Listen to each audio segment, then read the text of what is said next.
That was for free.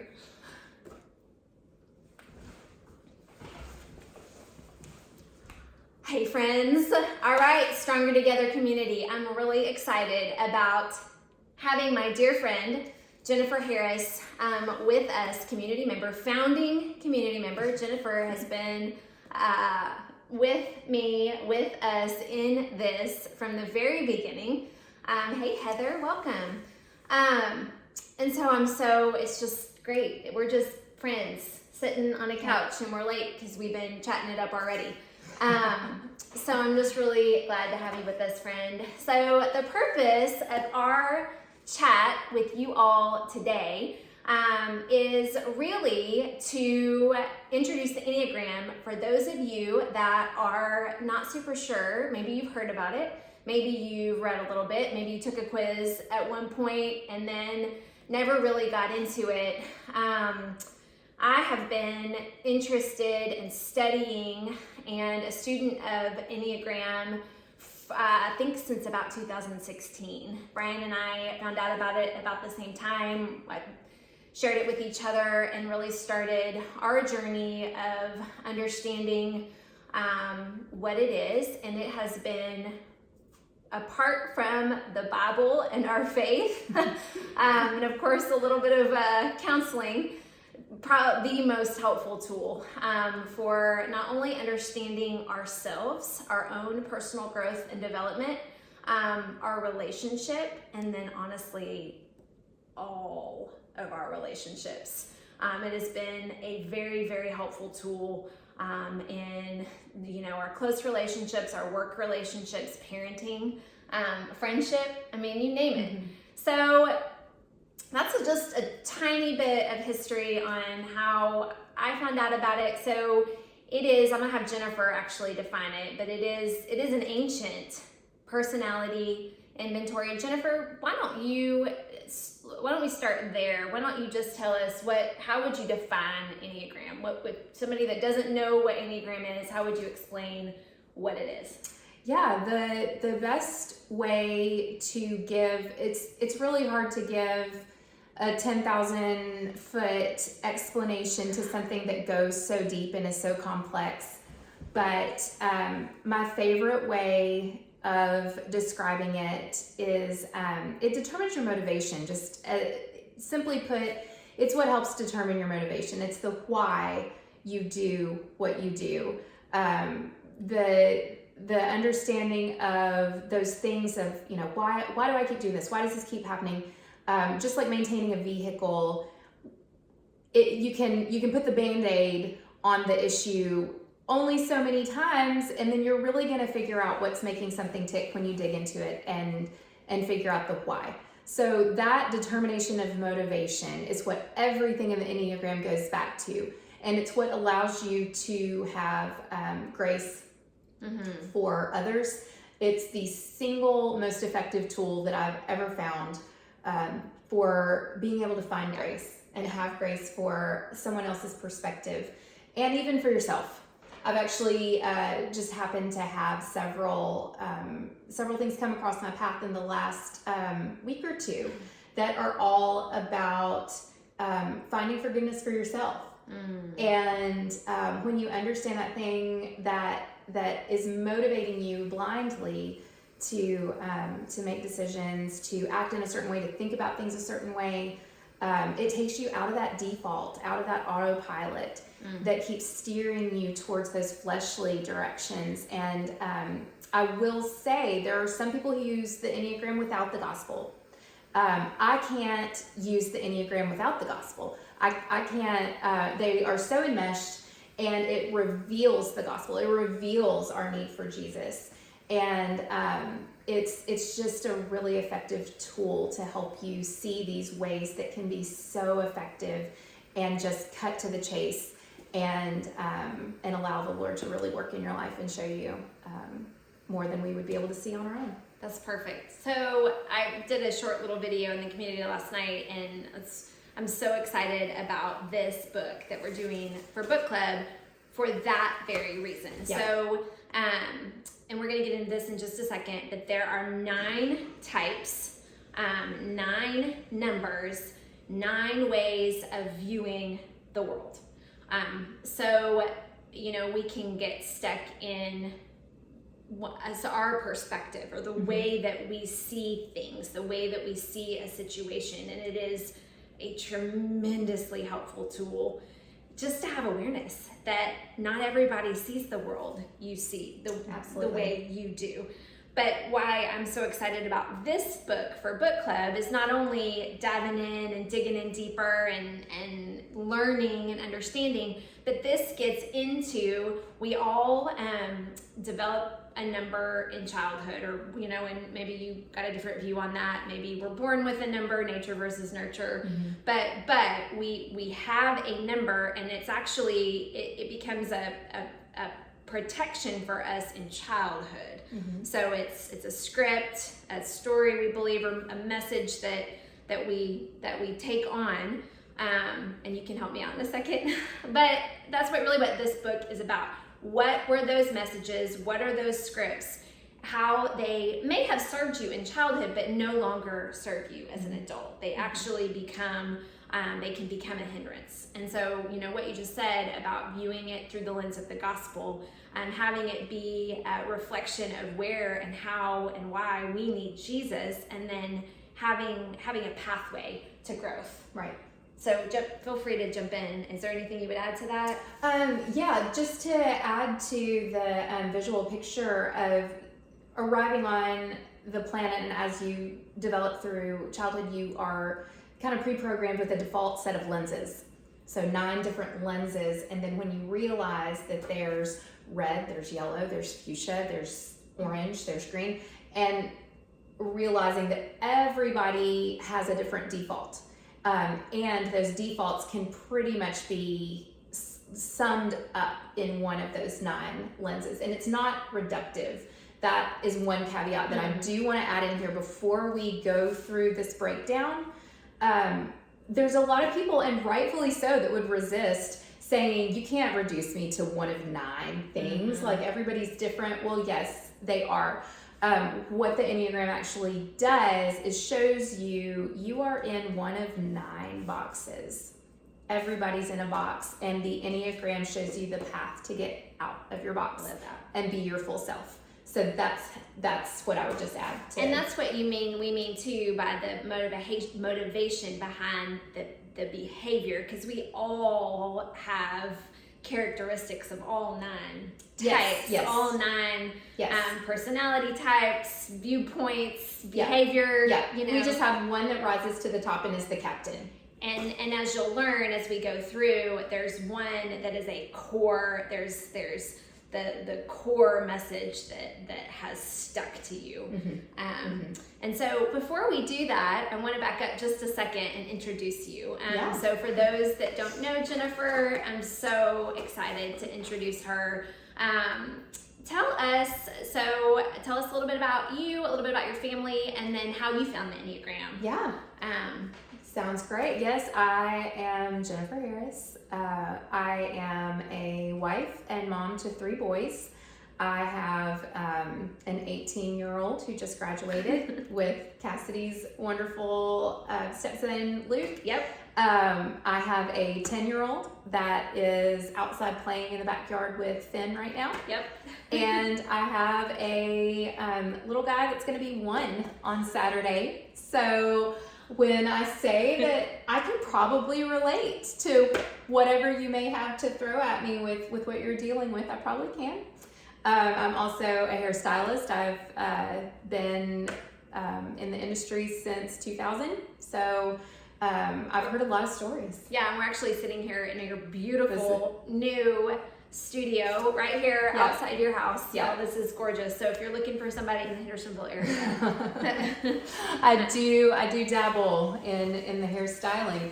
So if you don't mind, I'm just going to make myself comfortable. So please, didn't even think about it. Just tucked my little legs in. I love it. I discovered the Enneagram in about, it was like the 2014-15 time frame, and kind of skimmed off the top there for a little while, and just I've always been interested in personality typings and just things that help you understand yourself and to grow.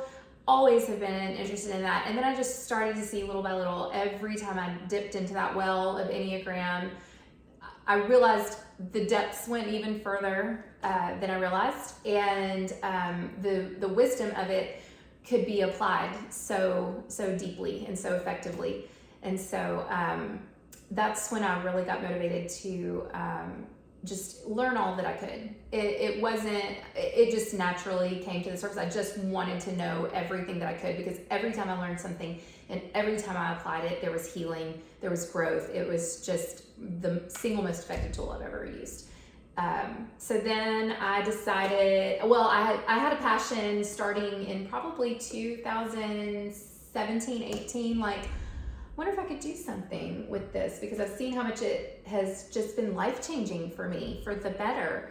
And I decided to get my Enneagram certification so that I could share it with you guys, share it with the people that I know and love, and hopefully teach them the tools that can make their lives just in their relationships that much better. So you're in the process of this double career potential transition, but you are starting your own coaching business. Yes. So it's true Enneagram coaching. Yes. I love that. Tell everybody a little bit about why you chose that name. Yes. So Philippians 4:8, whatever things are true, is how that verse starts. Whatever things are noble, whatever things are worthy of praise, good report. When it goes back to a situation that is challenging, it has helped me so much, and the Lord has spoke to me so much and ministered to my heart of, okay, but what is true about this situation? Yes, you're scared, or yes, you're stressed, or yes, this feels too big, but right now, what is true? And hurting that, that is always centering for me. And also what transcends that is that Jesus is the way, the truth. And even when I can't necessarily land on that thing, that like everything around me that's true might also be distressing, but what I can still come back around to is, well, I have the truth. I have, and that's the Lord. And so that true Enneagram coaching, it just hit my heart so strongly to want to help people point to who they are in the Lord and what is true about them and what is true about their situations, their relationships, and what is true of what the Lord says about them. And that's how I got to that. That's amazing. That's awesome. All right, y'all. So you all can see why I wanted you to know Jennifer. Why I want you to know Jennifer. And so this little chat that we're doing here, we're going to go through the numbers, give you an online quiz that you can take if you need a starting place. Would love for you to read through the book with us. Would love for you to join us for book club. Even if it's not every week, for 6 weeks, even if you're able to hop in and out, read through the book. We'd love for you to be a part of that, because July 23rd, Saturday, July 23rd, we are doing a workshop, an Enneagram wellness workshop at Champion Wellness in Hendersonville, but we're also going to offer an online option for those of you that are not local. And Jennifer's going to walk us through some real teaching, some real practical teaching. We're going to have a special healthy lunch with a nutritionist and chef, and do some different movement throughout the day, just some different wellness coaching throughout the day. But we'd love for y'all to be a part of that. It's going to be a really, really special day. So I just wanted you to get to meet Jennifer, hear a little bit from her, and know and get excited about what's coming in the next few weeks. Yeah. All right. So for those of you that are new to this, for those of you that need a recap, Jennifer, will you walk us through each of the 9 numbers? What number are you? I'm a 6. Okay, so 6, you have a strong wing? It is not super common, but what I have discovered about myself is I am a rare unicorn, and I have balanced wings. Yeah, I do. I think that happens with growth and work. I really do. I don't know. Mm-hmm. I don't know. You can. No, I think you're Let's call it that. I like the sound of that. Okay. So you'll learn about wings. We're not going to get into that today, but stay tuned. But you've got a prominent number, and then the wings are the numbers on either side of your number. So I am a 3, which is the achiever. We're going to talk about that in a minute. And my predominant wing is 2, which is the helper. I can tap into some of that individualist a little bit, but mostly a 3 wing 2. All right, so we're about to tell you what that means if you don't know. Yeah, so what that means is your dominant type is your motivation, and then your wings on each side. You fly better with both wings, and they're kind of your salt and pepper.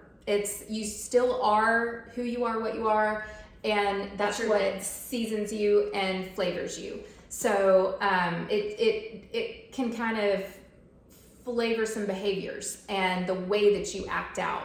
Your default setting of your primary number. Yep. Okay. Let's stop talking so that you can.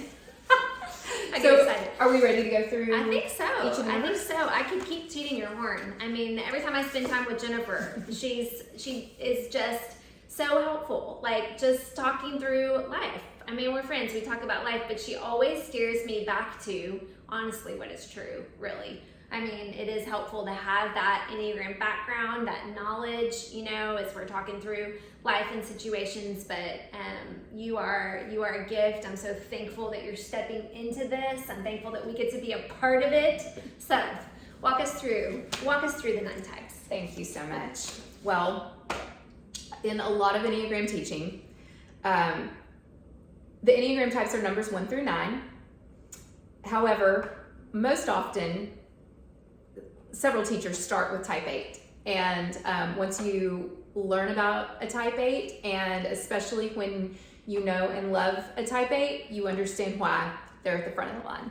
You happen to be married to a type 8. I happen to be married to a type 8. I tell him that he is an 8 to the 8th power, and he does not disagree with that. So I love my 8 friends. Fun. Yes, they plow those paths. So let me read a little bit about the description of the type 8 and see if you resonate with it, or if it reminds you of anybody, just to kind of have that personification that helps you draw that reference point. So the 8 story centers around their belief that we live in a dog-eat-dog universe where the powerful dominate and take advantage of the innocent and weak. Intimidating, energetic, autocratic, self-confident, and commandeering. 8s assert strength and power over people and the environment to mask vulnerability and weakness from themselves and others. So, in parentheses here, it says it may seem strange to you that the list starts with type 8 instead of type 1. So for all of the reasons that I just read to you, would indicate why we need to go ahead and get the attention of the ones that might come to the table and say, let's get this done because I've got other stuff to do. So oftentimes, we start with 8s, lock them in. 8s also, this is what they added in parentheses, are in the structure of the Enneagram, 8s, 9s, and 1s are in the same gut triad. So there's gut, which is doing. You've got thinking, feeling, and doing. Gut, head, heart.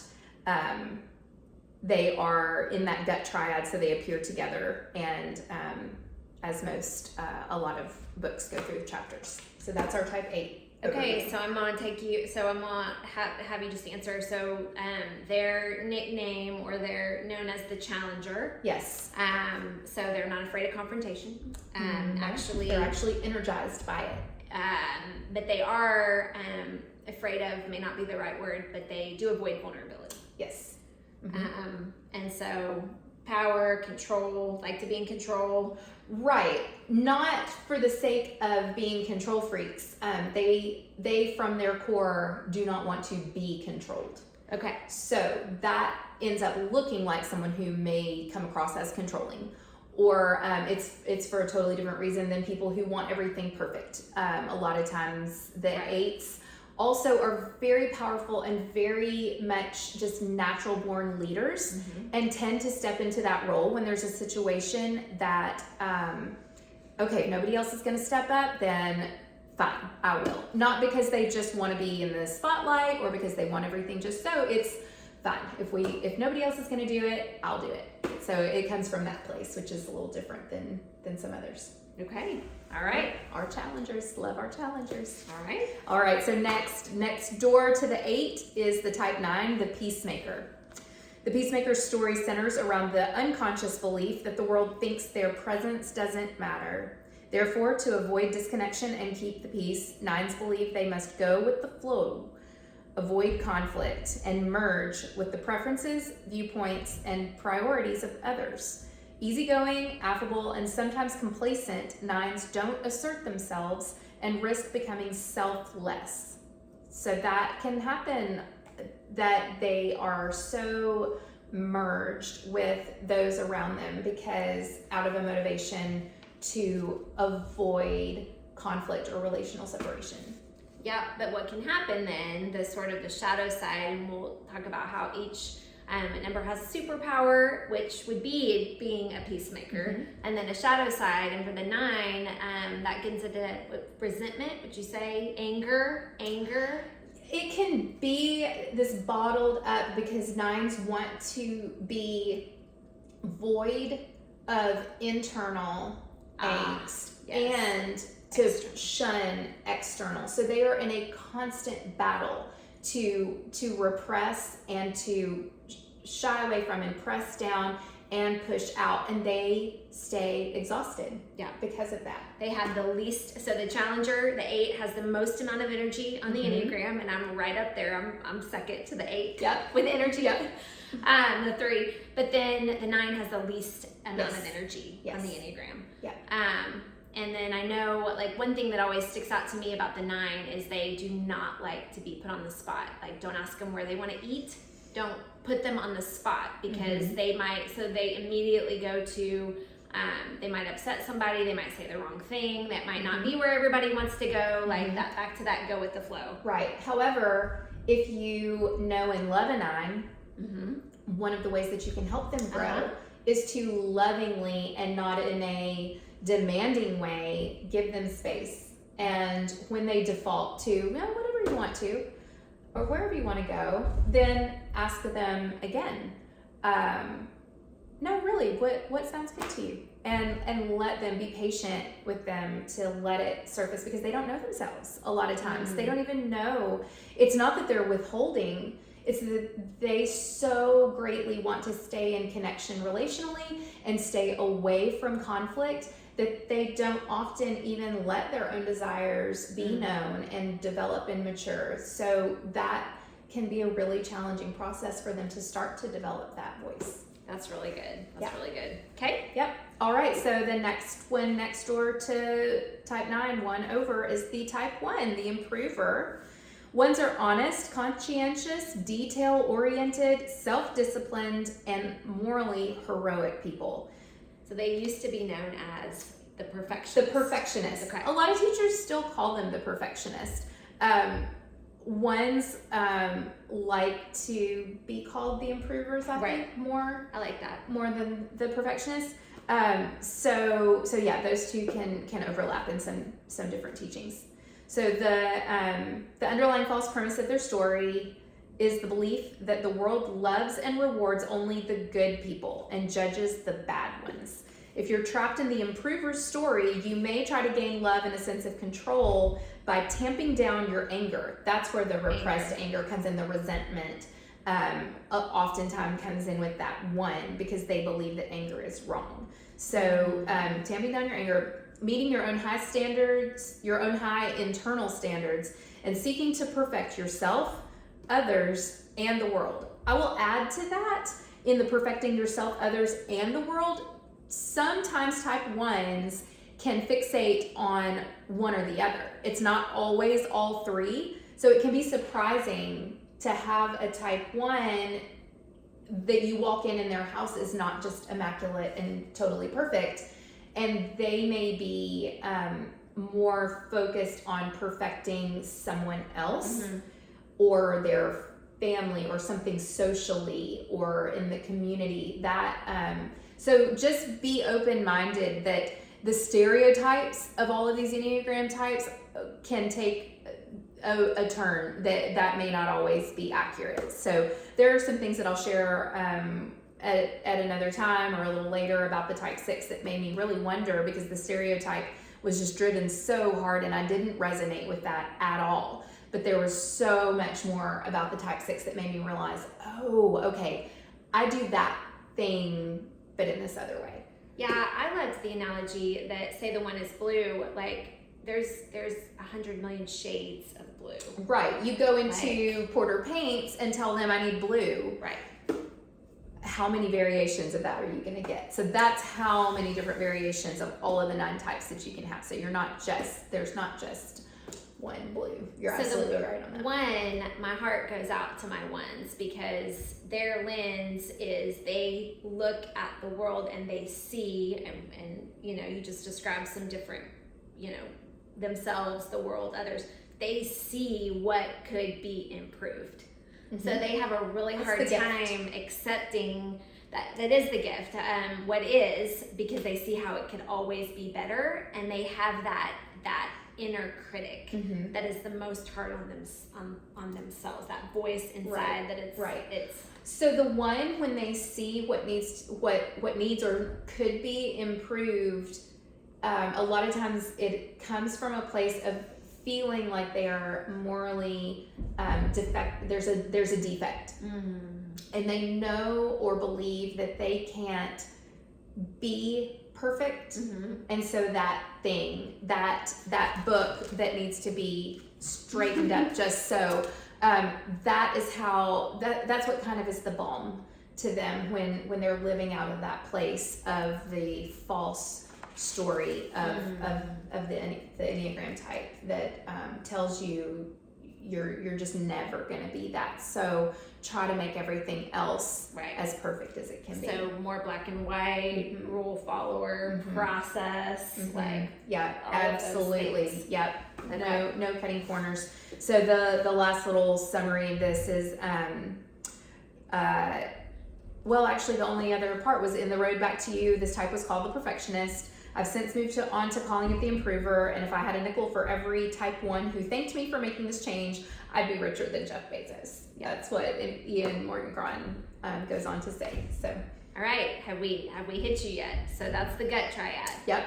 Okay. So now to the heart triad. So the heart triad, what that refers to, we'll get into this deeper at the workshop. It's really revelatory when you figure this out, that which triad you're in is how you take in information. So the heart triad takes it in with their heart. They take in what's happening around them, what they see, what they notice with their heart, with their emotions. So feeling comes first and really easily to them. So the type 2, the helper, 2s are giving, supportive, caring, servant-hearted people who desperately want to be liked and appreciated. People inhabiting the hapless fiction of the helper unconsciously believe they can't be loved for who they are, but only for what they do for others. It makes sense then that disavowing their own needs and helping others becomes their strategy for gaining love and approval. Yeah, it's really interesting. We've got, and I'm so honored, we have actually several really special 2s in this community. And so I feel so honored to get to offer this and be a part of you 2s, my 2 friends, doing something for themselves. Yes. Taking care of their wellness in this way. So that is the definition of a 2's path to growth, is to start to take care of your own needs. But they do so much for others, and their superpower is they're able to anticipate needs. They see how they could help, and then some of the part is then they'll assert themselves, and they have to learn those boundaries. Yeah. 2s walk into a room or an environment, a situation, and basically have like antenna and spidey senses, and can just tell when there's a need. It's not like they have to go and do interviews and figure it out. They just intuitively from their core sense when somebody needs something. So what can happen is they and if they don't realize that not everybody sees the world that way, they can develop resentment too, because absolutely they are so gifted at helping others, serving others, Yeah. anticipating needs that when they're not appreciated or others, it goes too far, they can get resentful inside. Yes. So there's a great story that one of my very favorite Enneagram teachers, Suzanne Stabile, tells on one of Annie F. Downs' That Sounds Fun podcast that she has introducing the Enneagram. Suzanne tells a story. Suzanne is a 2, her husband is a 9. And the difference in a 2 and a 9, who often get mistyped because 2s are all about the needs of others. 9s are all about just making everybody else happy, which sounds like the same thing, but it's not. And it was, I won't tell you the whole story so that you can listen for yourself and have the same revelations that I did about it. But it was just very interesting where she and her husband often made similar decisions for their family, but her husband walked away saying, okay, great. He just did what everybody else wanted to do, where she maybe walked away saying like, yeah, one more time, we do what everybody else wants to do, and you guys don't even notice it. You don't even realize it. You don't even thank me for it. So that's the ongoing chatter for the 2 after that happens, where the 9 walks off and just says, okay, what's next? So, but yeah, they are constantly wanting to give. Yeah. They're special. I love 2s. Absolutely. So the 2s paired with this next one, the type 3, which are dear, beloved, fearless leader in this community. Who would we be without our type 3, Cassidy, the performer? So 3s are driven, goal-crushing, image-conscious, and accomplishment-focused people whose dominant story is based on the mistaken notion that being successful and avoiding failure at all costs is the only pathway to being valued and loved. That's accurate. So yeah, goal driven. It is. It's that core that it's doing. It's that similar to the 2, but that human doing versus human being. You know, that you're appreciated, accepted, and loved for what you do.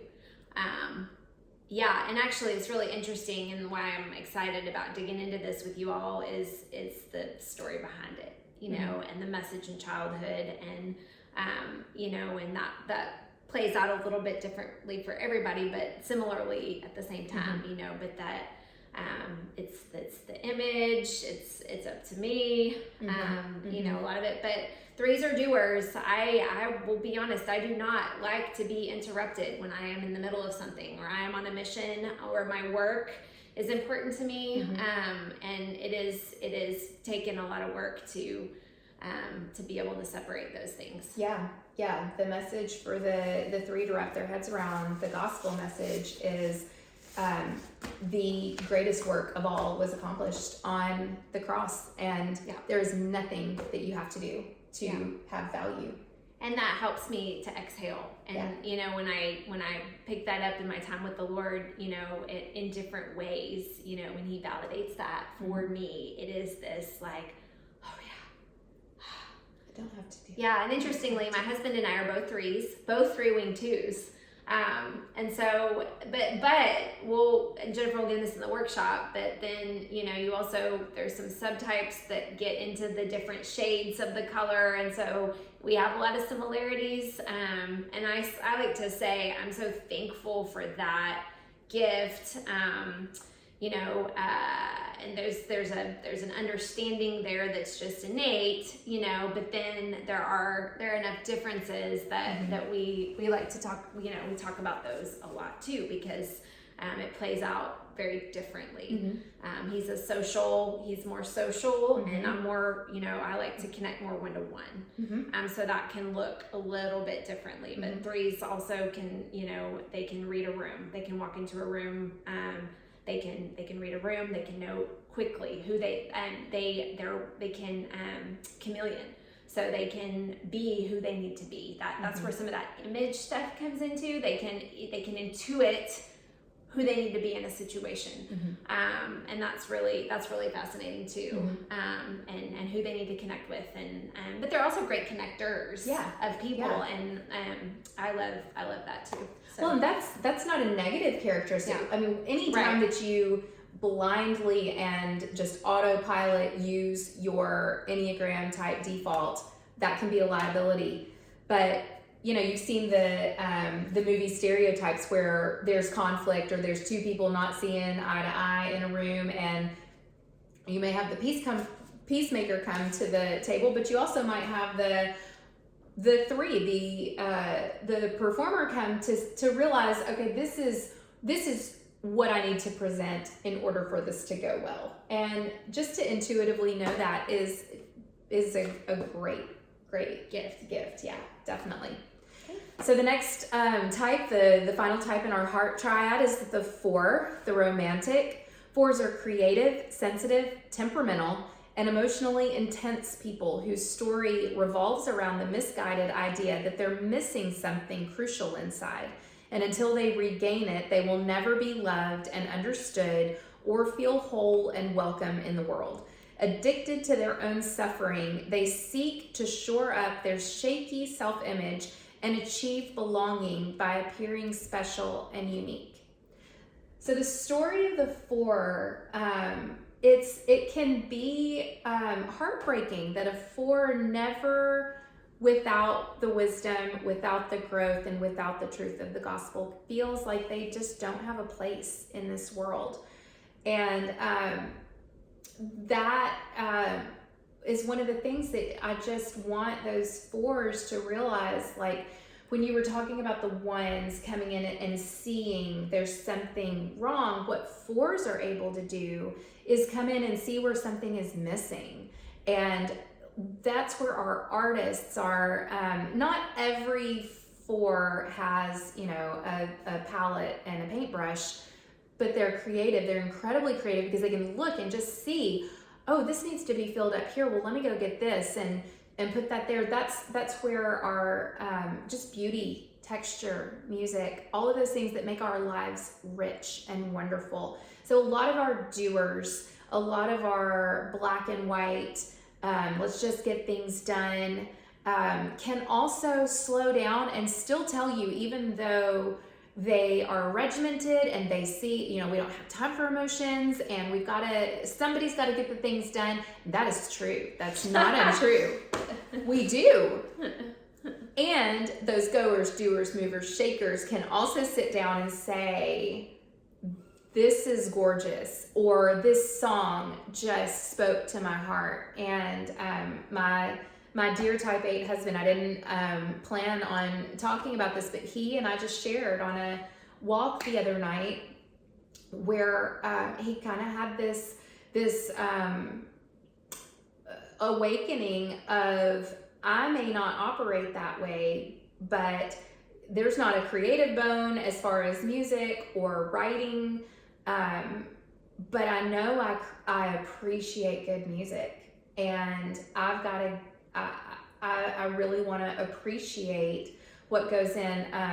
I may be a smidge more emotional than my dear husband. So in the spectrum of all of us being different, even, and you're a testament to even when you're the same, you can be different, that without our 4s, they can see what's missing and they can see how to richen it. And they also can sit in pain. That's what I was just thinking. Emotion. They're not uncomfortable with emotion or melancholy, and that's where, you know, you get the songwriting and you get the poems and you get the... You also have the people who are able to go and be like a hospice chaplain. Right. Or a police chaplain. Like, sit with people in pain. And not feel like you have to fix it. That is their gift to the world, is to bear witness to pain without feeling like they have to fix it, reframe it, silver line it, give a to-do list of how to get past it. The validation that comes from just being seen and heard can sometimes organically just be what brings resolution. So like our movie Inside Out, any of you with kids probably have seen it. It gives a great depiction of it. If you haven't seen it, or if it's been a while since you've seen it, I would encourage you to watch it or go back and watch it again. It's animated and it seems so simple, but there is a really, really special scene where one of the characters is just not able to get past something, and one of the emotions came and just sat, and that was what it took. And that's what our sweet fours do to our world. That's good. So romantic, but also individualist. Yeah. So being unique, different, is really important to them. Very much so. Yeah, very much so. Which fours also can resist the Enneagram because of the assumption that it's going to put you in a box or give you a title or give you, and I'm my own person, and but I've also talked to a lot of incredible fours who have used the Enneagram as a great tool. Ian Morgan-Cron, our very own author of this wonderful book, is a four. So you can listen to any of his teachings on his podcast, read his books, and it gives you great insight. Yeah, aesthetics. I know we need to move on. Aesthetics are important to them. Their environment. Looking and feeling. Yeah. So from the type 4, one of the biggest jumps in our circle and talking about main types and wings is the type 4 to type 5. The 4 with the 5 wing or the 5 with the 4 wing, because they are essentially there is an existential gap between the two of them. But when you do combine those, it gives a really special combination. So as we move from 4 to 5, we move from the heart triad to the head. So our thinking, the type 5 is the investigator. So private, highly observant, analytical, and emotionally distant, the 5 story centers around the idea that the world is intrusive and makes more demands on them than they can meet. Thus, 5s protect themselves against intrusion by reducing their own needs, observing rather than participating in life, isolating, and gaining knowledge to fend off feelings of ineptitude and inadequacy. I will add to this, as you were speaking earlier about our 8s with the most energy, our 9s with the least energy. 5s have a measured amount of energy. There's nothing they can do to increase it. It's kind of like a phone that sits on the battery charger all night, and you wake up in the morning and it's only gotten to 25%. And they're keenly aware of that and feel like they have to allocate their energy extremely protectively throughout the day, because when it's gone, it's out. Mm-hmm. Which can feel, if you don't understand that about a 5, like, why would you not just meet up with us? Well, why would you not just do this? If this is so easy for me, and this is going to be fun, and it actually, they are keenly aware, exactly what you said, of I only have this much. And when then they give, they have to then pull back and recharge and refill. Their only way, my understanding is that their only way of recharging is to pull back and be away. So that's how they go and charge that battery again. That's good. Yeah, and then also the gift is you said it a little bit, the dark side, they don't like to be viewed as inept, but they're also fantastic. They research. Oh yeah. They like to have all of the information about all of the things. So they're great people to have. I so appreciate my 5s. They're the ones I go to when I'm like, I like 3s cut corners. 3s are good with gray. Like, I was looking for something on a website the other day about membership, and I just couldn't be bothered. And so I just asked my 5 friend. I'm like, my sister-in-law actually. I'm like, hey, I don't know. This doesn't seem right to me. And I got it. Yeah, here's the information. I'm like, thank you. Oh, just there, yeah. Thank you. It just comes. I was gonna actually speak about the same 5 as my dear 5. I claim her as my favorite 5 as well. Of the ability to let me teach you how to say no to this. Yes. You give me a situation, and if no is the right answer for you, I can tell you how to get there. And it's so true, especially in a culture that tells us that do for others, that's not even That's not even scriptural. Like without, especially in the church. Yeah, that you should just always be giving to your kids, to your family, to your community, to your church. And not that those things are not true, but not without first making sure that you've put your oxygen mask on yourself so you can then be the best that you can be for everyone else. So, vibes are good at that. So, right next door to 5, we have the type 6, the loyalist. I know a little bit about this. I have dug and dug and dug. So, the loyalist is warm, trustworthy, questioning, and anxious.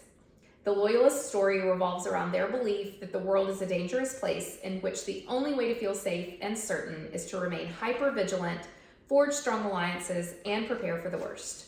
So I will say, even in this statement, there are some contradictions.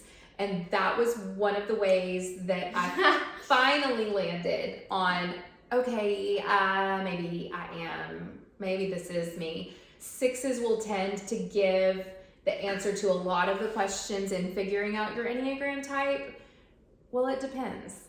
So when you not that won't be something that's true for all types, but I could give you every single question on a questionnaire. So the tests are so helpful, but they are not the be all end all, because let me tell you, I went through, it took me close to an hour to take my first Enneagram assessment that I soon discovered that pretty much every other person that I shared it with could take it in about 10 to 15.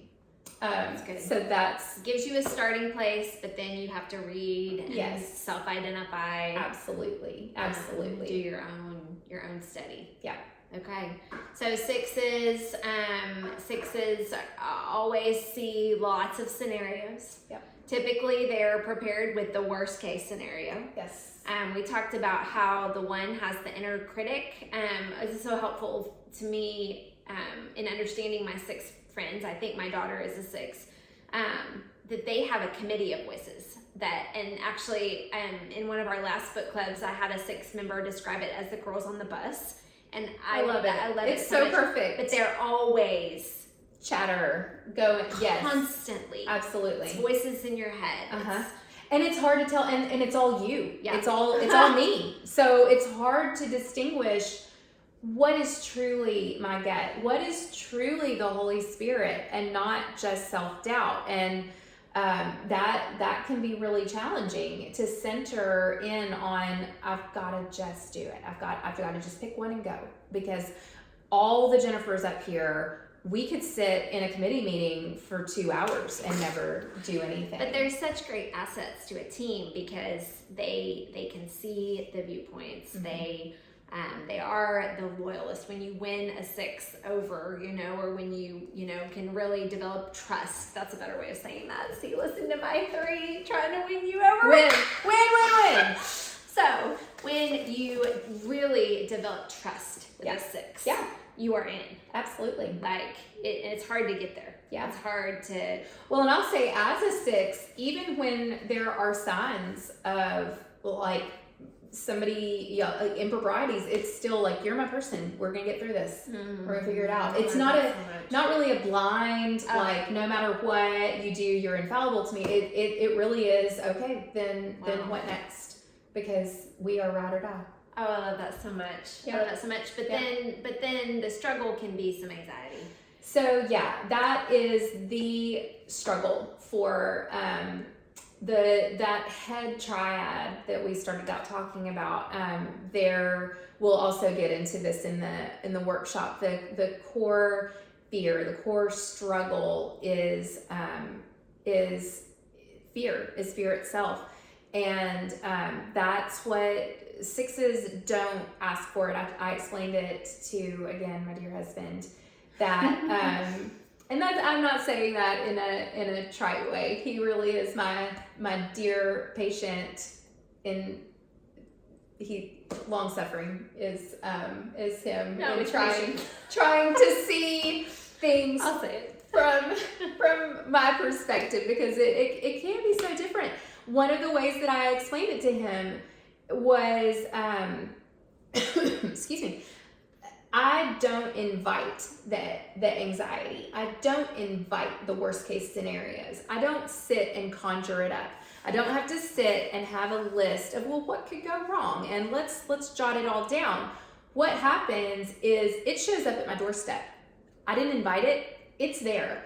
And even the more I ignore it, the louder it bangs. And sometimes it even busts past a locked door. So it still takes energy and effort and intention to go to the door and either scream through the door or politely open the door, whatever the situation calls for, to inform this form of anxiety, we're not doing this today. And then shut the door and then go back to what I'm doing. That is my work. That has been my work as a 6 who struggled with anxiety.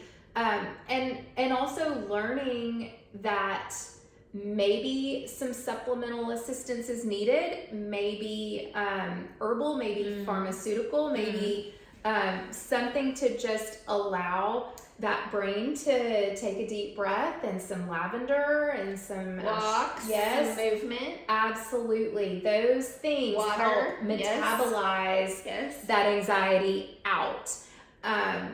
Where it's draining to have to every time get up from what I'm doing in my mind, go to the door. We're not doing this today.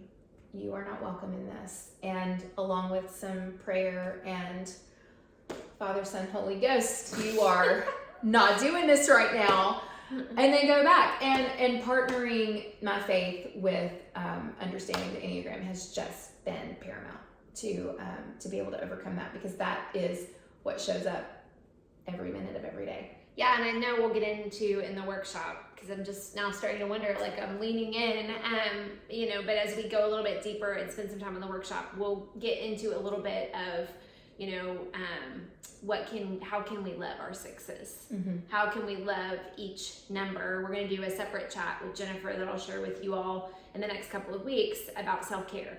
And what you've hit on it several different times just in our little chat, but like, first of all, as what do I need to take care of what's going on in here, but then how do we love those in our world well? And that's really part of it. One last thing, I don't want to go too long on this, but I do want to add, the type 6 is the only type on the Enneagram that kind of has a and B. Okay, so the type 6 has 2 variations, and it's not necessarily an either or. You may have heard 6s taught as being phobic or counterphobic. So it's actually what I've learned and found to be true for myself is that it's a continuum. One end is phobic, one end is counterphobic. Okay. And you typically are plotted as like your reference point somewhere on that continuum. And you have a swing between your phobic version and your counterphobic version. And for some people, it may be plotted one place and have a huge swing from one to the other. For somebody else, it may be slightly skewed to phobic or counterphobic, but pretty close to the center. And the swing is pretty nuanced. And that was actually what I figured out about myself, where I fought and fought and fought. I am not counterphobic. There's no way, because counterphobic 6s can look and even test like an 8. And I'm like, that is not me. Like, I am not, Katie bar the door, unless I am. Right. But so the motivation is that of a 6. Behind it. Absolutely. It's different than that of an actual 8. Yes. It can look like it. Very different, but can show up and look like it. So we will, one other point that we will discuss, because it is so revelatory in loving your 6 as well. And if you are a 6, understanding that about yourself, how that plays out for you. So that's another fun little nuance of it. Yep. So last but not least. That's right. Never least is our type 7, the Enthusiast. So the same reason why we have to start with the 8s and hook them early, because they got stuff to do. Our type 7s, they always have something to do, and they're on to the next thing, on to the next things. They are called the Enthusiast. The self-limiting narrative of the 7 arises from their unconscious belief that painful emotions, thoughts, or situations must be avoided at all costs. Charming, intelligent, entertaining, future-focused, optimistic, and adventurous, 7s are afraid of being trapped in negative feelings from which they can't escape. So we're both smiling and our eyeballs are going because my little 7 is standing on the other side of the camera, being theatrical, but she was so funny. I've got to tell a story. I'm certain he's a 7. So my daughter's hamster died, and she obviously was really sad, and we were, we had just found out, and the whole family went to dinner, and so we were comforting her, and so we got in the car, and Ben asked her a question that was very inappropriate for the circumstances, and got in trouble for it, and just did not understand. And when I went to talk to him about it, it was we had talked about it. I thought, we can't keep talking about this. Like we can't. We don't want to talk about. This is pain. This is death. We don't want to talk about it. Yeah. And so I was trying to help by changing the subject. And sure. And it asked reframing. Sadly, it was not a helpful question, but the heart was to change the subject. Yeah. To talk about something Absolutely. happy, something she enjoys, something, oh my goodness. And that is such a great illustration of how to put the Enneagram to work in your relationships, because when you have moments like that, I mean, how easy is it to grow that up and look at an adult version of that and have someone who says, oh, it'll be okay, it'll all work out in the end.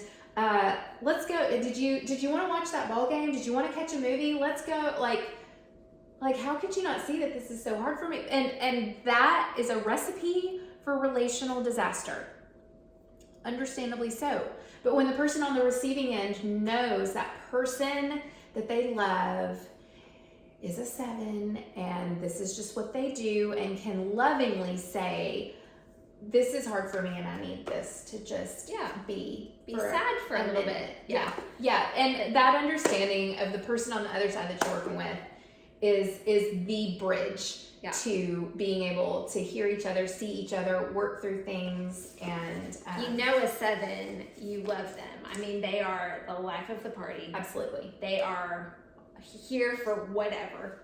Yeah, I'm down for it. They can't get enough. And they're always moving on, like you said, to the next thing. What's next? What's fun? Yeah.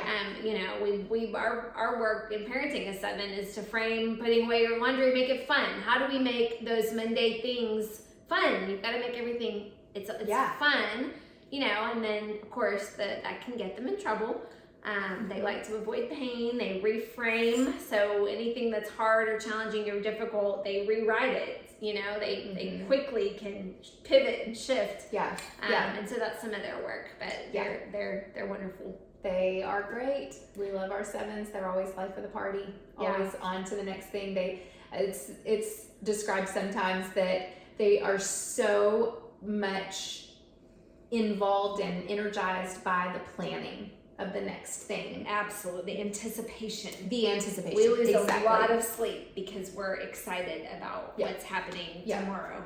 Well, and what can happen is like the buildup of the next adventure, the next trip is what it's all about. And then you get there and it feels kind of disappointing, like a letdown to be the loved one of a 7 where I'm up here with you and we're going to do it. We're here. And they're like, yeah, all right. So, when we get back home, there's some movies that I wanted to catch or a friend I wanted to hang out with. And it's like, what in the world? So when you can love a 7 and just lovingly and graciously bring them into the present and say, hey, we worked for this. Yeah, and some of the dark side of that, is they can easily get into some gluttony, potentially addiction.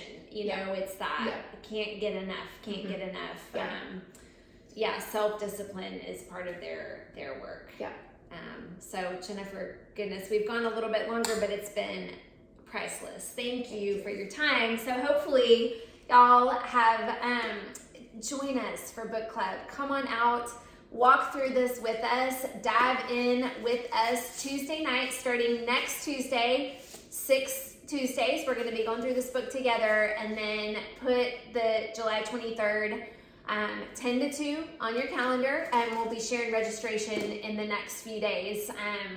How to get signed up for that, and then you can see you've gotten a taste of how deep you can go and how many different directions you can go. I mentioned self-care, but I've already started talking to Jennifer about potentially being a part of our wellness retreat in the fall, and would really love to dive into not only as a holistic health and wellness community, how can we know ourselves, how can we grow, how can we be healthier that way and relationally, but also you can really get into there's a lot of nuances with fitness, and just when you start to get into it, you can go so many different directions with it. So thank you for tuning in, thanks for listening, thanks for being a part. I'll post links, online test if you would like to take that as a starting place. Some resources if you want to go ahead and dive in and learn a little bit more between now and next Tuesday. Go ahead and get a copy of The Story of You, Ian Morgan Cron, Amazon, or I think probably Barnes & Noble. Go ahead and start reading. But there's some really great podcasts. Ian Morgan Cron's podcast is called Typology. Suzanne Stabile, who Jennifer mentioned, has a fantastic podcast that's been so helpful for me. And then Annie F. Downs has a podcast called That Sounds Fun, and she's done a couple of series over the summer. So if you just searched That Sounds Fun, she called it Ennea Summer.